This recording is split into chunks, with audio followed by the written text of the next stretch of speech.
When should your child have their own phone? How do you even determine that age? Do they need a phone right now? Do they have a phone and maybe they don't need a phone? We're going to talk about all that today.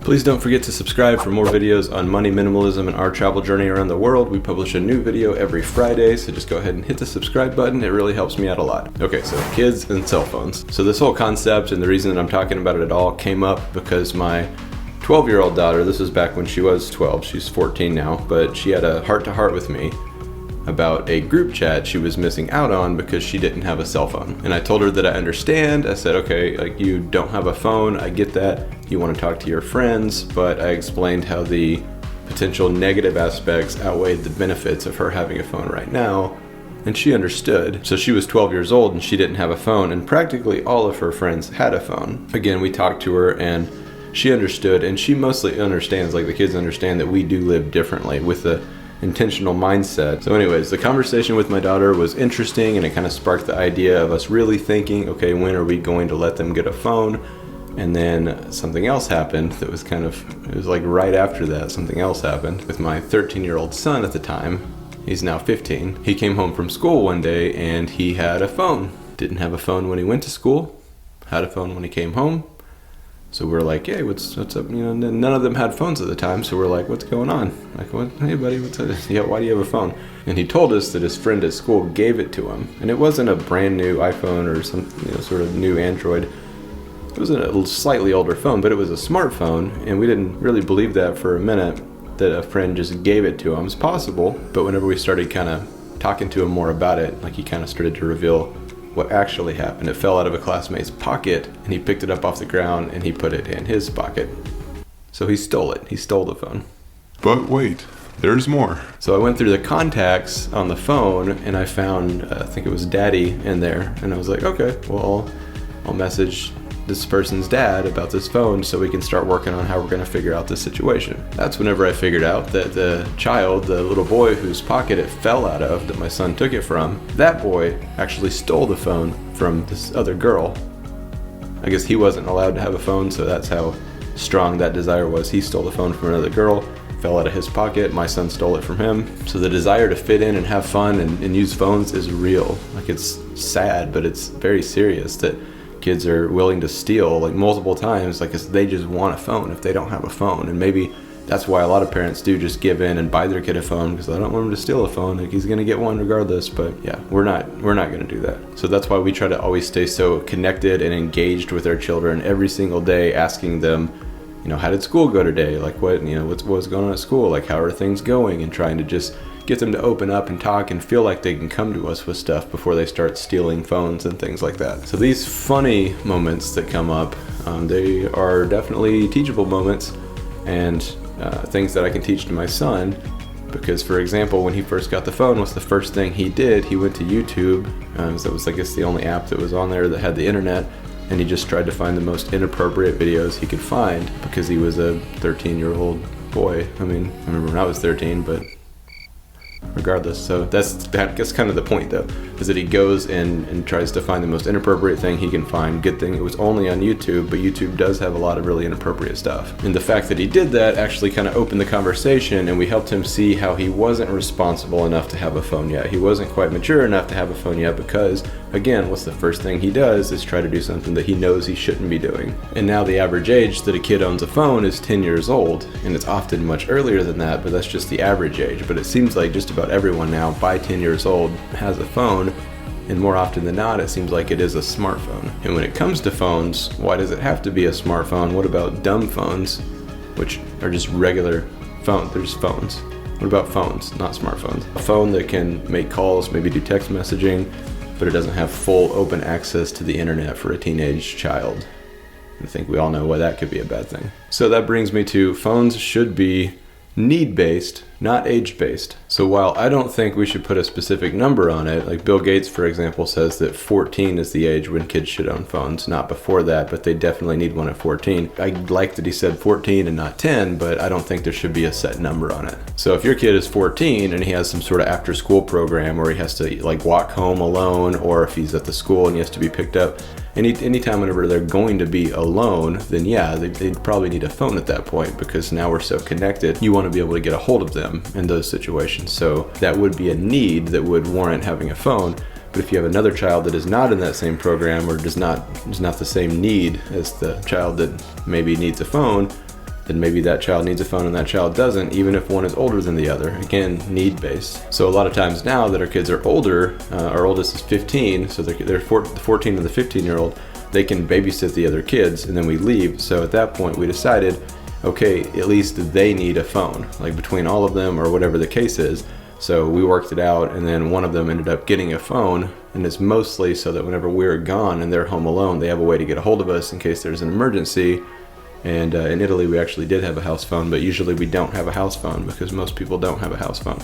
So we have a cell phone for them in those specific situations. That being said, those specific situations shouldn't give the child full access to everything a phone has to offer. The average US consumer spends 5 hours a day on their phone, and that's easy to see if you go literally anywhere. So that's not going to be our kids. Our kids are not going to spend 5 hours a day on their phone. And that's why there's a big difference between deciding your child needs a phone and then getting them a smartphone that's completely unlocked and open access to everything, and then getting them a dumb phone or just a regular phone that can make phone calls and do text messages and stuff like that for emergencies or just to stay in contact with you, but not necessarily getting them that smartphone. Because the norm seems like now it's normal for a kid needs a phone, maybe they need a phone, maybe they turn a certain age, the parent thinks they want a phone, so they get them a smartphone, often the newest, latest and greatest smartphone, and they just say, here you go, here's a smartphone. So for my one child that has a phone, I've completely taken the internet browser out of the apps, and they have to have a code to download apps or delete apps or anything like that, so they can't download new ones, and they do not have open access to the internet. They still have a messenger service to communicate with us. We allow them unlimited social media, but that's it. They don't have open access. So a phone is a gateway to a lot of great things, and it can be very handy, it can be very productive, but there's a lot of power in that small device. And it is a big decision, especially if you decide to get them a smartphone. It really does seem like smartphones and iPads are raising children in this generation. Like, people are using iPads or phones as a babysitter. And these things destroy family conversations. Like, getting your kids a phone destroys family conversations. How often do you see the entire family on their phone, like both the adults and all the kids just sitting there on their phone at the dinner table? What's the point of going out to eat and paying $100 for a meal if you're just going to sit there on your phone, just eat something at home in your bedroom by yourself if you're not going to talk to anyone? So there are a few statistics that I want to share with you just to kind of show you like how this is working in society right now and how big of a deal phones are and how many issues they're causing. So here's a few stats. 33% of parents and teens argue about daily device usage. So just about how much they're using it, like how much they're allowed to use it. 50% of children admit to being addicted to their devices. I think the keywords there are admit to. 72% of teens feel like they must immediately respond to text messages. It's the fast food generation. 78% of teens check their devices at least hourly, but I think we all know that it's often a lot more than hourly. So we all know this is true. We all know these stats about phones, really, like if you think about it, because the same study found that 48% of parents think they need to immediately respond to text messages. So our kids are watching our actions, and whenever they see we get a text message and we're at the dinner table, so we pull our phone out, we respond to the text message. Kids see that. That's why they say more is caught than taught, because kids are going to pay attention to what you're doing over what you're saying. So what age is the right age? Again, I think it's need-based. I don't think it should be age-based, but there are a few guidelines if you're just trying to figure out, because the main question you probably have is, what should you do for your children? For our children, we have 5 kids. One of them has a phone. It's my oldest daughter. My oldest son doesn't have a phone yet because of the incident where he proved that he probably doesn't need one yet. And he actually understands, and he doesn't want a phone right now because I think he's actually fairly afraid of the things that can be out there. It's not like we've driven fear into him, but he just knows that there's a lot of dangerous stuff out there. The dark web, that stuff. I don't know why I did it like that. Like, it's real. Like it is actually scary. I don't know why I was like dark web, but the dark web, like, it's out there. Like, just in general, dark things on the internet. Just for fun, for a little bit of kind of a guideline, we will go through the ages. Today's Parent actually released an infographic. And real quick, if you are interested in knowing more about like the connection with that dark stuff that's out there, and I mean, just call it what it is, like we're mostly talking about pornography and things much worse and different types of that. I'm going to link the article below that was kind of this original thing with the phones, and it goes into pretty good detail. There's an infographic, the link between pornography and human trafficking. So check out that article if you want to know more about that. But now for these ages, let's get into that. So here are the guidelines. Under 4, no phone necessary. I think we can all agree with that. Age 4 to 6, a phone can be dangerous at this age. The brain's still developing, social skills can be impacted. Your child is much more likely to become addicted to technology whenever they have a phone at such a young age. So 4 to 6 is still a pretty dangerous age. But okay, 7 to 9, the experts say no phones. You could argue that this is old enough to have a phone for sure, but the brain is still in a serious developmental stage, and all technology has a major impact, so that's something to really think about at ages 7 to 9, or just 9 and younger. Age 10 to 12. At this age, experts recommend the potential of kids owning a phone only to call their parents. Definitely still not the right age for a smartphone, or at least not one with complete internet access. A Science Daily study actually showed that girls are particularly affected at this age, often negatively, by owning a smartphone. Over 12, so basically teenagers. So teens should wait until they're 16 if at all possible. Like if they're not in situations where they are going to be alone and they need a phone, then they should try to wait until they're 16. I know you may want to put a specific age on it, and that's why you're here. You're thinking, I just need to know if my child is old enough to have a phone. If you're having to ask, that means probably not quite yet. But the ages that we just went through is kind of as close as I can get to giving you an actual age number. I did want to try to make this practical and give you as close to an actual age to put on it as I could. And just remember, it is really easy to give in to the everybody's doing it thing, because it really does seem like just about everyone and all these kids have phones. But why? And if you ask their parents or ask those kids, there's probably not a why. They probably are doing it because everyone is doing it. So you don't want to fall into that trap. But it's like I always say to my kids, nobody ever looks back on the last 5 years or 10 years and says, I wish I would have spent more time on my phone or more time watching TV. So they're not going to miss it as they get older.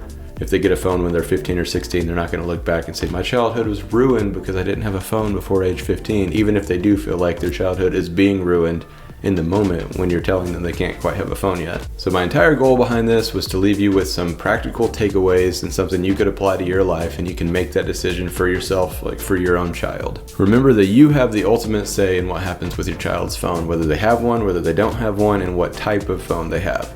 You have the say. Your child does not have the say, because they are in fact your child and they are not an adult yet. That's it for phones. Let me know in the comments what you do. I'm really interested to hear at what age your child got a phone or plans to get a phone, or if they have a phone right now, or if they don't. I'm just curious to know. Comment below. And before you go, please subscribe for more videos on money, minimalism, our travel journey around the world. If you're interested in raising intentional children, which it seems like you are because you're here watching a video on cell phones and kids, then check out my new book, Intentional Children. There's an entire chapter in there on phones, and it goes into great detail, and it goes into statistics and a lot of research done and the relation between the inappropriate things and like how dangerous phones really can be. So check out my book, Intentional Children. I will put a link to that below. That's all for today. I will see you next week.